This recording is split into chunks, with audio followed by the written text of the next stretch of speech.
வீட்டுக்குள் புகுந்த முகமூடி அணிந்த கும்பல், குழந்தைகள் கண்முன்னே தாயை வெட்டிச் சாய்த்த கொடூரம். ராமநாதபுரத்தையே ஆடிப்போக வைத்த சம்பவத்தின் பின்னணியை பார்க்கலாம். ராமநாதபுரம் மாவட்டம் சாயல்குடி அருகே உள்ள வெட்டுக்காடு பகுதியில் ஜெர்மின் என்ற பெண் தனது 2 குழந்தைகளுடன் வசித்து வந்தார்.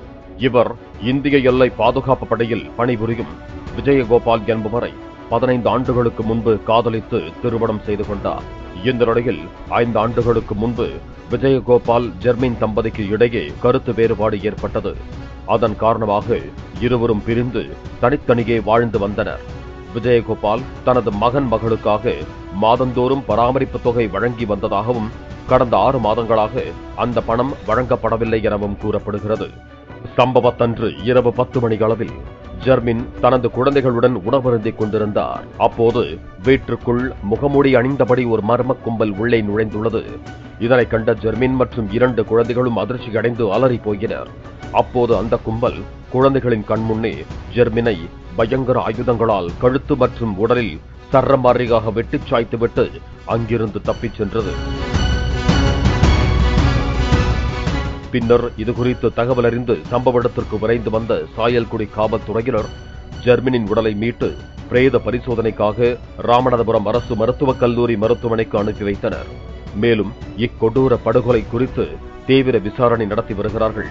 தப்பியோடிய மர்ம நபர்களை தனிப்படை அமைத்து போலீசார் தேடி வருகின்றனர். இந்த நிலையில் மருமகன் விஜயகோபால் தான் கூலிப்படையை வைத்து தங்களது மகளை கொன்றதாக ஜெர்மினின் பெற்றோர் புகார் தெரிவித்திருக்கிறார்கள். கடந்த 5 ஆண்டுகளாக ஜெர்மினியை அவரது கணவர் விஜயகோபால் பலமுறை துன்புறுத்தியதாகவும் கடந்த சில நாட்களுக்கு முன்பு கூட தங்களது மகளை கொலை செய்வதற்கு லாரியை வைத்து இடித்ததாகவும் ஜெர்மினியும் பெற்றோர் புகாரில் தெரிவித்திருக்கிறார்கள். எனவே மருமகன் விஜயகோபாலை உடனடியாக கைது செய்ய வேண்டும் எனவும் மாவட்ட காவல்துறை கண்காணிப்பாளர் சந்தீஷிடம் நேரில் சந்தித்து மனு அளித்தனர். நேற்று சாப்பிட்டு இருந்திருக்காங்க. நைட் 9 மணிக்கு அடியாட்கள் அனுப்பி வெட்டி கொண்டுட்டு வந்திருக்காங்க. இதுக்கு என்ன நடக்குது, என்ன செய்யறாங்க, கவர்மெண்ட் என்ன எடுக்கிறாங்க, எனக்கு ஒரு நல்ல முடிவு தரணும். என்ன நடவடிக்கை? என் பொண்ணு சாவல ஒரு நீதி வேணும். அந்த பேரம் பேத்தியை வளர்க்குறதுக்கு ஒரு பாதுகாப்பு இடம் வேணும். அதுக்குள்ள செலவுக்குள்ள இனிமே நான் சம்பாத்தியம் பண்ணி என் பிள்ளைங்களை காப்பாற்ற முடியாது. என் பையன் ஒருத்தன் அவனும் இறந்துட்டான். இந்த பிள்ளைங்களை நான் காப்பாற்றணும். எப்படி காப்பாத்த? அவங்க குடும்பமே சேர்ந்தா பண்ணது. யாரும் மத்தவரே அங்க கிடையாது. நான் நம்ம கொண்டாட்டியோட அண்ணன் குடும்பம், அண்ணன் பிள்ளைங்க அண்ணன் அப்படின்னு நினைச்சேன். அவங்க போக்கலே விட்டேன். அவங்க நம்மள என் பிள்ளை காலத்தை எடுத்துட்டாங்க. அவர் பேர் விஜயகோபால். அவங்க அப்பா பேர் வந்து வைரக்கன் நாடாரு. விஜயகோபால். இந்த நிலையில் இது தொடர்பாக உத்தரகாண்ட் மாநிலத்தில் உள்ள ஜெர்மனியின் கணவர் விஜயகோபாலை போலீசார் விசாரித்தனர்.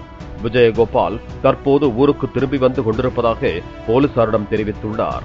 இதைத் தொடர்ந்து விஜயகோபாலிடம் நேரடியாக விசாரணை நடத்திய பிறகு ஜெர்மனியின் கொலை குறித்து முழு தகவலும் வெளிச்சத்திற்கு வரும் என்று எதிர்பார்க்கப்படுகிறது. மகள் கண்முன்னே தாய் கொடூரமாக கொலை செய்யப்பட்ட சம்பவம் அப்பகுதியில் பெரும் பரபரப்பை ஏற்படுத்தி இருக்கிறது.